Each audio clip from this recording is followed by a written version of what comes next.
Trying things so you don't have to. So, bumili nga kami nitong magnetic LED lamp and itatry natin kung worth it nga bang bumili nito.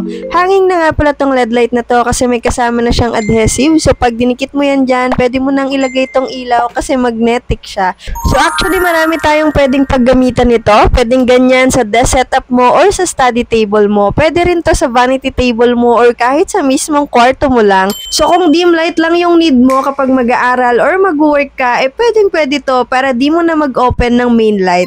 Rechargeable na nga rin to, so hindi mo na kailangang isaksak kapag gagamitin. Pero honestly, mabilis lang to malowbat. Tapos based on my experience, sobrang tagal bago siya ma-full charge. Kaya kung need mo to gamitin ng matagal, kailangan mo talagang isaksak o kaya gamitan ng power bank. Ayun nga lang, kapag hanging siya, hindi na siya aesthetic tingnan kasi lilitaw na yung wire. And ang isa pang disadvantage nito for me kapag dito nakalagay is kapag natanggal yung adhesive, pwedeng bumagsak yan sa laptop mo. So para safe, idikit mo na lang siguro yan sa gilid o kung saan man mas safe. Pero sobrang mura lang nito pwede mo i-check yung presyo dyan sa may yellow basket. At kung may gusto ka pang ipa-review na item, i-comment mo lang at gagawan natin ng honest review yan.